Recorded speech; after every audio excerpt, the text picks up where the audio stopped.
एक नंबर प्रतिसाद आहे, चांगला आहे. सगळे आमचेच लोक आहेत. कारण या माध्यमातून घड्याळ या चिन्हानं या मंगरूळ भागाचा कायापालट केला आहे. जरी उमेदवार बदलले असले पण घड्याळ हे चिन्ह यांच्या लोकांचे अतिप्रिय आहे. कारण प्रत्येक विकास घराघरात विकास पोचवला आहे घड्याळानं.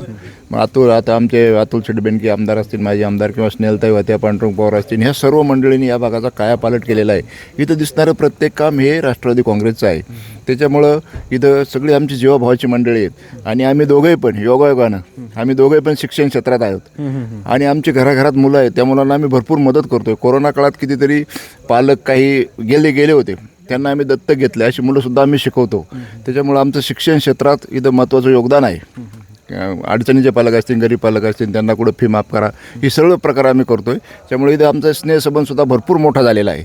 आणि विकास कामं या गावात भरपूर आमच्या पक्षातर्फे किंवा राष्ट्रवादी काँग्रेसतर्फे किंवा घड्याळातर्फे भरपूर कामं झालेली आहेत. त्यामुळे आम्हाला इथे रिस्पॉन्स चांगला आहे. दादांना श्रद्धांजली म्हणून आपण अगदी साधेपणाने हा सगळा प्रचार करतोय. कसा याचा प्रतिसाद मिळतोय? नाही, आता कसं आहे माहिती आहे का, दुःख फार मोठं आहे. कारण आमचा एक धडाडीचा नेता गेलेला आहे. योगायोगानं दादांनी दोन्ही राष्ट्रवादी एकत्र केल्या होत्या. हा आनंद आम्हाला अतिशय मोठा झाला होता. पण त्यात अचानक असा धक्का बसला का असं वाटत होतं का या प्रचारात निवडणुकीला उभं राहू नये, इतकं वाईट वाटत होतं.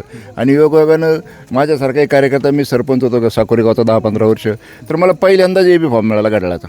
आणि त्यात नेमके दादा नाहीत. हे दुःख मी कधीच विसरू शकत नाही. परंतु लोकांनी समजून घेतलेलं आहे. दुःख आता आवरलं पाहिजे. पवार कुटुंबाला मदत केली पाहिजे. ठाकरे कुटुंबही जमा करायला पाहिजे. कारण ही दोन्ही कुटुंब म्हणजे महाराष्ट्र आहे.